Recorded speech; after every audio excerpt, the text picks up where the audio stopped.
South Korea, regularly engage in espionage against American corporations in order to steal everything from technology to business plans to negotiating guidance. After a terror attack in 2004, Spain pulled out of cooperation with the Americans, not only in the Islamic world, but within NATO as well. Speaking of NATO, the Allies' financial contribution to their national defense was weak during the Cold War. After the Cold War, their defense spending dropped so much that the French cannot move troops without renting tourist ferries, while the bulk of Germany's submarines, surface ships, tanks, and jets cannot even deploy.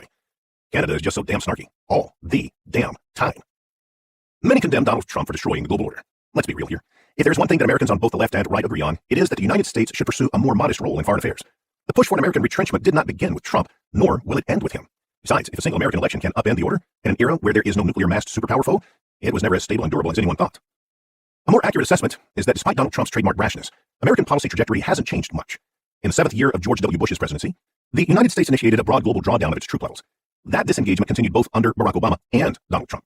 At the time of this writing, the Americans now have fewer troops stationed abroad than at any time since the Great Depression. The decline of the order isn't the fault of a single country, much less a single personality in the United States or elsewhere. The Americans have lost interest in being the global policeman, security guarantor, referee, financier, and market of first and last resort.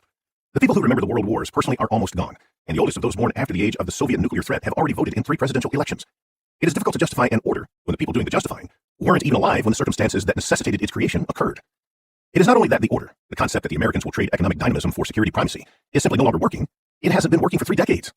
Without a strategic foe to focus minds throughout the alliance, nothing but inertia is holding it together. So the global system, the first truly global system, has been breaking apart bit by bit.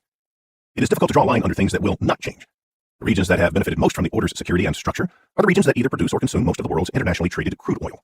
The former Soviet Union and the Persian Gulf are the producers, while Europe and Northeast Asia are the consumers. The post-order world faces the perfect storm, not simply a global energy shortage, but a series of interlocking instabilities occurring in the places the modern world depends upon most.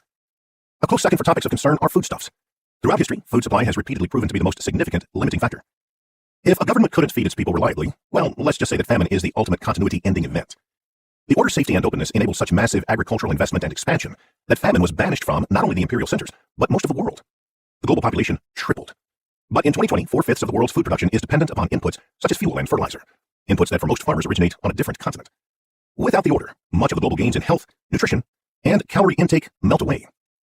Not to be outdone, most of the world's raw materials, whether iron ore or bauxite or lithium or copper, are produced on one continent, processed on another, and consumed yet somewhere else. Even minor interruptions to global shipping will collapse the availability of the base materials upon which modern life has been built. And that's just the wonky high-level stuff. By forcing order upon a disorderly world, the American alliance system inadvertently, if happily, improved nearly every aspect of human existence. It wasn't so much a rising tide that raised all boats, as a fundamental transformation of the human condition. This order forced peace upon Europe. This order dismantled the empires, freeing colonies the world over. This order enabled the formation of the European Economic Community during the Cold War, and the European Union after.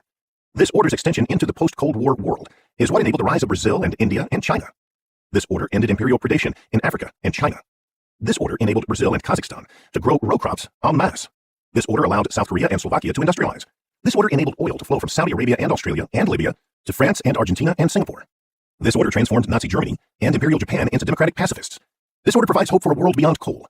This order makes London and Hong Kong and Singapore financial centers. This order makes container ships possible. This order provides global markets for South African ore and Thai electronics and Ecuadorian bananas. The benefits of global stability and continuity have manifested as deep-rooted improvements in the lives of the entire global population. This order has increased education levels to their highest ever. This order has so increased economic opportunities that the proportion of the global population living in absolute poverty has plunged from 60% to less than 9%. This order has improved security and health and education enough to reduce the chances of children dying before age 5 from over 24% to less than 4%, while reducing illiteracy from 58% of the population to less than 15%. This order has so improved global health that child immunizations have shifted from being the province of the rich to the global norm, with over 99% of children getting immunized at least once, eliminating smallpox, nearly eliminating polio, and even putting malaria on the run. This order has massively expanded human connectivity, and not simply due to the development of the internet. The number of people with phone connections increased by an order of magnitude. The order has so fostered democracy that the governing system has spread from less than 1/10 of the world's countries to over half. This order has put human rights on the human agenda. But think of what it takes to foster all these outcomes. Education requires wealth and political stability. Economic growth in subpar geographies requires access to foreign finance, technology, and markets. Progress against child mortality requires imported medicines and the economic capacity to purchase them, as well as funding for sanitation infrastructure. The internet, the foundation of the digital economy, works in non-first world countries only if transoceanic cables can operate without interruption. No one puts a server farm in Uzbekistan or Congo. Democracy necessitates a degree of economic development that enables people to think about what happens a year from now. Population growth and high life expectancy require a world where nutritious food and clean water and healthcare are available every single day, not to mention a world flush with educational and economic opportunities. There are any number of ways to bottom line just how critical the order has been to the human condition. Here's the one that hits me like a 2x4 to the forehead. For more than half the world's population, in countries as disconnected as Korea and China and India and Iran and Saudi Arabia and Egypt and Algeria and Mali and Peru, life expectancy has increased by 3 decades or more since 1950. For just about everyone else, the figure is at least a decade. The technological advancements, security environment, and spread of healthcare have tremendously improved the lives of everyone on the planet, with the heaviest gains in parts of the world that have traditionally been poor and war-torn. All these gains and more are all inadvertent outcomes of the order, not deliberate goals. Without the order, all these and other gains are not simply in danger. The activities and infrastructure and economic wherewithal that enable these gains to be made in the first place will fall away. No one will want to give these gains up, whether in education or energy access or life expectancy or manufacturing markets. These things are worth fighting for, and so people will fight for them for the simple reason that scarcity prompts action. Those who lack direct access to oil, food, or industrial inputs, but who possess projection-based military capacity, will use that capacity to gain access to the others. In Europe, this will take a neo-imperial form, as the former imperial powers will have little choice but to venture back into the lands of their old empires to secure resources. In East Asia, a sprawling, multi-sided conflict for control of sea lanes is more likely. The Persian Gulf is likely to be on the receiving end of both efforts, even before local strategic competitions contribute to their own fuel to the building fire. It all leads to more or less the same place, the beginning of the Fourth Age, a global disorder in a world without American overwatch. That is what the rest of this book is all about. Chapter 2, How to Rule the World, Part 1, The American Model. Building and maintaining a truly global system isn't something any old empire can even attempt. To this point in history, only 2 countries have pulled off the feat, America and Britain. Most casual, most professional observers of international affairs fear a third is on the rise, China. Evidence supporting this concern is all around us. China's economy grew from the 7th largest economy in the world in 1996 to the 2nd in just 15 years. If trajectories hold, China is set to overtake the United States in economic size around 2030. Add together expansive investment in infrastructure, low wages, and rapid gains in productivity, and it is only a slight exaggeration to say that all supply chains lead to China in one way or another. China has over 100 metro regions with over 1 million people, which form a regional supply network that has fueled global growth for more than 2 decades, in addition to making China by far the world's #1 exporter.